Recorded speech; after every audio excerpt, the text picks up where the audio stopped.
Yes, let's talk about Modì, 3 Days on the Wing of Madness. This is an adaptation of the play Modigliani by Dennis McIntyre about the painter and sculptor. Do we say Modigliani or Modigliani? Do you pronounce the G or not? What would you go for, Simon?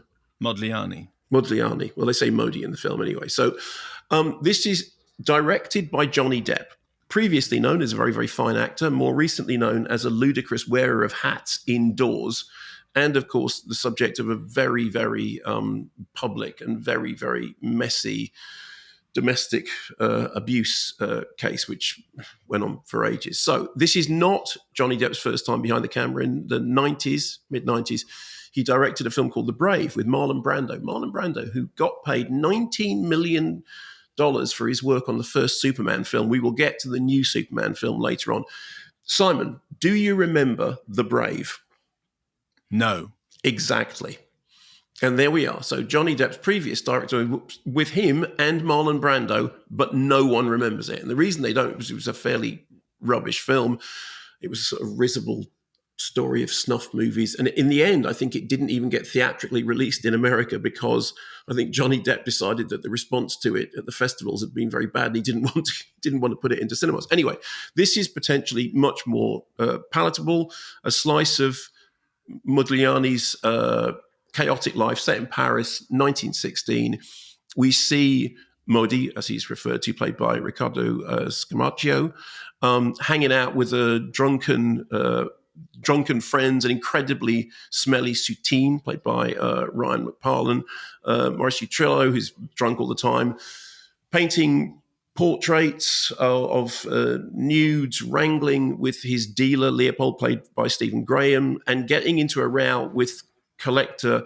And there's a whole thing about how this name's Maurice Gagnat. There's a big thing about his pronounced Gagnat, played by Al Pacino, about the value or otherwise of his art. So this Modì is a god of destruction, making and destroying art with the kind of abandon that must appeal to someone who made and then set fire to their own career. Here's a clip.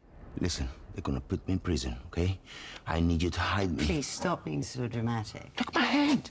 Oh my goodness, darling, you're hurt. Hello, that's what I'm trying to say to you. Poor thing, what happened? I smashed that beautiful window at La Dome. You don't mean that exquisite. Yeah. Completely destroyed. That's it. What? My love, you're brilliant. Am I? I mean, I am, but why? How can the artist be expected to create in the face of so much destruction? After all, he must reflect the world he inhabits. What you did was a statement. Destruction is creation. Is it though? So there's much inebriated carousing. There's quaffing of wine and mushrooms and hashish whilst creating masterpieces down and out in Paris. In some of those, the early drunken scenes, Depp seems to have told his cast to do an impression of him doing an impression of Keith Richards doing Jack Sparrow in the Pirates of the Caribbean movies. There's a lot of kind of, yeah, you know that thing, I did do that. There's a lot of artsy suffering, genius being misunderstood and unrewarded. There is some very ill-chosen modern music cues, specifically Tom Waits. There is a very tin-eared inclusion of, Waltzing Matilda, Tom Traubert's Blues, which would have made sense to some extent if the film was in Copenhagen, but it isn't. It's in Paris.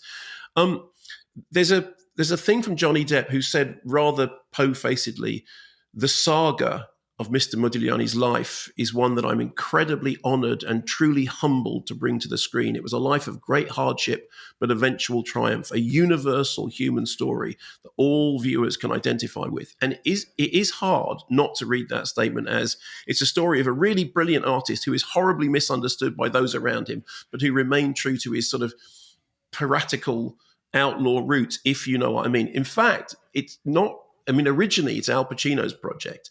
He optioned the play back in the 70s. He wanted it to be directed by Coppola or Scorsese or Scorsese, pardon me. And then he worked with Johnny Depp on things like Donnie Brasco. And so now we have it with Depp behind the camera and Pacino appearing for one big scene. That's it, is one big scene that he's in. I think there is some great performances. I think that Ryan McParlin is very, very good as as this sort of this artist who's brilliant and creating really interesting art, but is also quite funny, but doesn't quite understand it. Weirdly enough, his performance reminded me a bit of Eugene Hutz in Everything is Illuminated.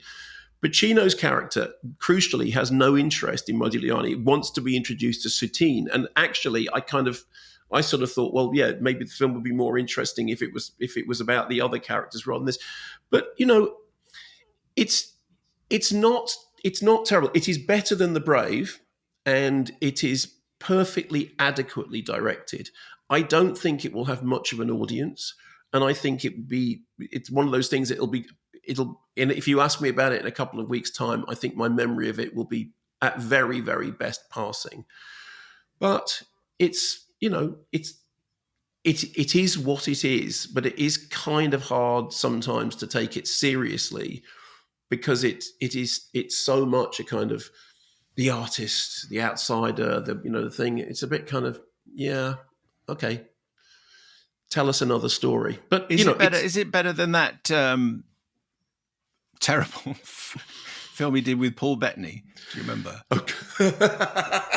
And it was clearly a franchise that they were hoping was going to turn into something. Yes, it was just a franchise which was completely unfranchisable. What was that film? I can't even remember the name of it. It was the name of the character, wasn't it? It was the name of the character, and you're right, it's completely gone out of my head. And because my computer screen is smashed, I can't look it up. But so one of our top team will highlight that fact. But I think we've spoken to Paul Bettany about it. Yeah. But as I said, this is Depp directing. This isn't him starring. This is him directing. And in the Bettany thing, was he? They were both in it, weren't they? That was the thing.